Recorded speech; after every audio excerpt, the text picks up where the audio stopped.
పూతన చనిపోయిన తర్వాత ఏమైందిట, ఆవిడ దహనం చేశారు. దహనం చేయాలంటే అంత మేర ఆక్రమించేసిందేమో, కత్తులతో కటార్లతో కొట్టి కొట్టి ముక్కలు చేసి ఏకంగా పోగు చేసి కాల్చారు. కాలిస్తే పొగిలి పొగిలి కాలు మగువ దేహంబున అగరు పరిమళముల పొగలు వెడలే. ఆవిడ కాలుతూ ఉంటే మంచి ఈ చూడండి అగరవత్తులు వెలిగిస్తే వస్తుంది, అలాంటి పరిమళం వచ్చిందిట. ఎందువల్ల? కల్మషములెల్ల శ్రీహరి ముఖమున త్రావబడుట చేసి ఆవిడలో ఉన్న పాపాలన్నీ కూడా శ్రీహరి తాగేశాడు. అందువల్ల ఇంకా ఆవిడలో పాపాలు మిగలలేదు, అందువల్ల పవిత్రమైనటువంటి వాసన వచ్చింది అని చెప్తారు. అంటే విషము అయినా సరే మన పూతన విషం ఇచ్చింది, మన మనస్సు విషతుల్యమే. ఎందువల్ల? ఇతర విషయముల యందు ఆసక్తితో సంతతము వాటినే భావిస్తూ అవే కావాలని ప్రయత్నిస్తూ ఎప్పుడో కాసేపు తీరుపాటు అయినప్పుడు కృష్ణ కృష్ణ అంటున్నాం. మనం అంటున్నాం కనుక పాలల్లో విషం కలిపినట్టుగా మన మనస్సు విషంతో కలిసిపోయి ఉంది. ఇలాంటి మనస్సు కదా ఇది. అయితే దీన్ని ఎలాగ పవిత్రం చేసుకోగలం? మనం ప్రయత్నించి చేసుకోగలమా? అబ్బే, నీ వల్ల కాదు.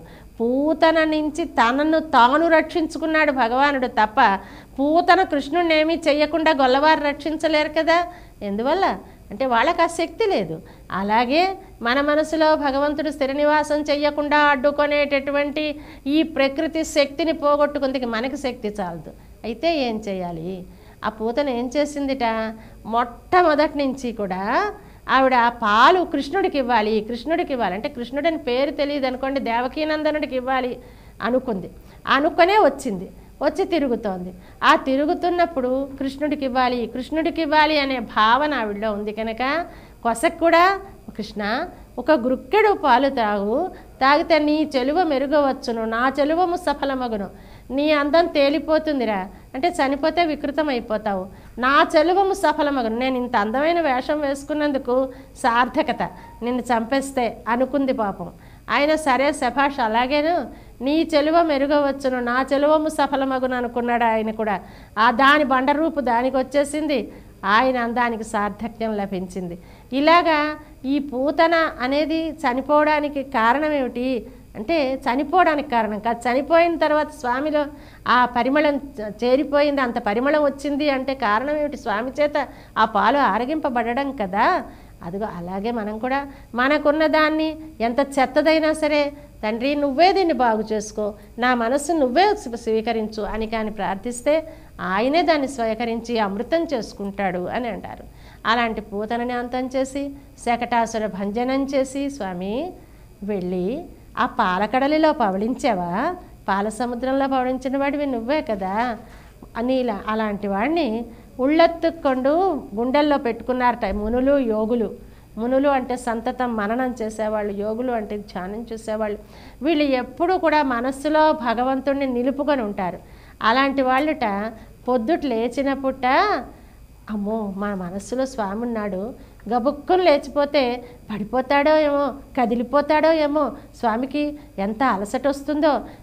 అంటే గర్భవతులైన వాళ్ళు ఆ గర్భంలో ఉన్న పిల్లాడికి ఏమి శ్రమ కలగకుండా మెల్లిగా లేచినట్టుగా మునివరుగళం యోగిగళం మునులు యోగులు మెల్లిగా లేస్తున్నారట.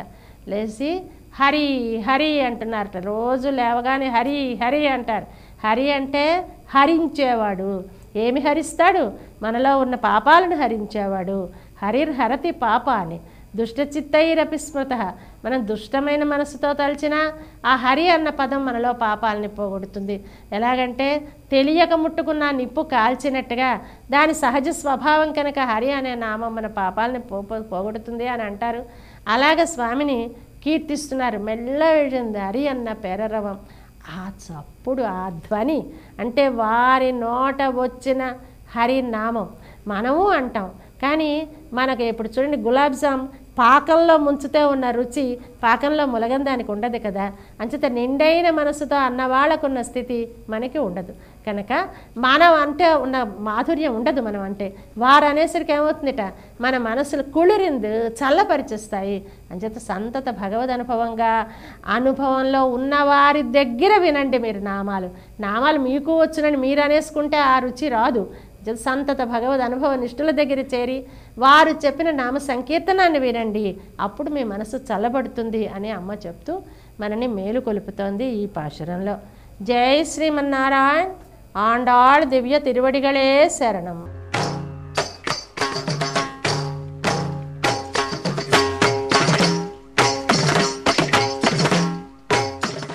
புள்ளும் சீலம்பினகான்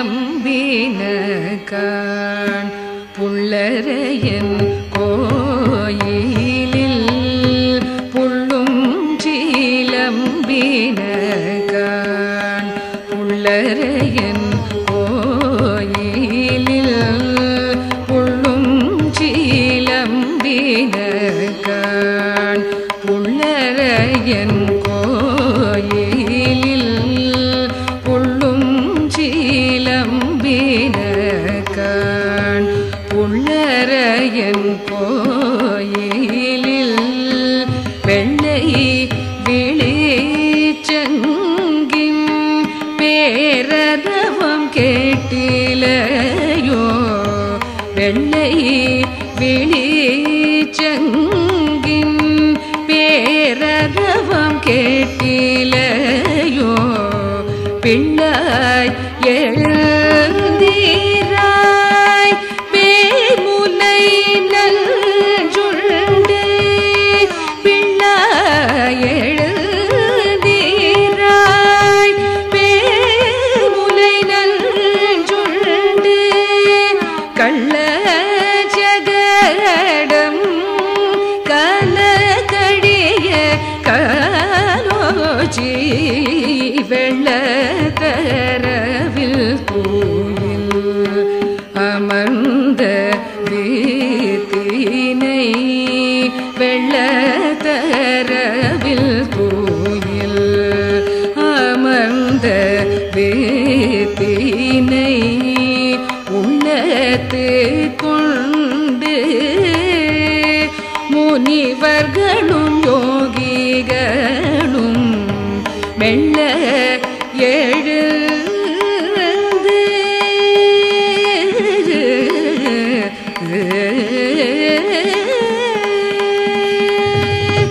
மெல்ல எழுந்து அறியன்ற பேரரவம் மெல்ல எழுந்து அறியன்ற பேரரவம் உள்ளம் புகழ்ந்து ஊழிர்ந்தேனோ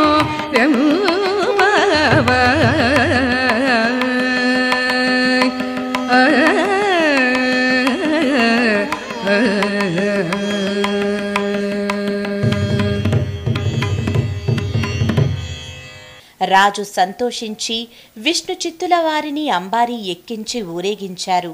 తన భక్తుడైన విష్ణు చిత్తుని ఊరేగింపు చూడాలని శ్రీ మహావిష్ణువు వైకుంఠము నుండి శ్రీదేవి భూదేవి సమేతుడై గరుడ వాహనంపై వచ్చి తిలకించారు. తనకు ఇంతటి వైభవాన్ని కల్పించిన ఆ స్వామిని ఆకాశ మార్గాన చూసిన విష్ణు చిత్తుల వారు పరవశించి ఆ స్వామికి దృష్టిదోషం తగులకుండా తిరుప్పల్లాండ్ పేరా ఆసువుగా పాసురాలు పాడారు. స్వామికి తన పాసురాలతో దిష్టి తీశారు. స్వామిని పసివానిగా భావించి తానే తల్లి అయ్యాడు. మీ అభిప్రాయాలను సూచనలను మాకు తెలియజేయాల్సిన చిరునామా భక్తి TV, care of Rachana television private limited, road number 92, Jubilee hills, Hyderabad 5,96,000. మా ఇమెయిల్ ఐడి bhaktihyd@gmail.com. మా వెబ్సైట్ www.bhaktitv.org. Phone number 901012223333.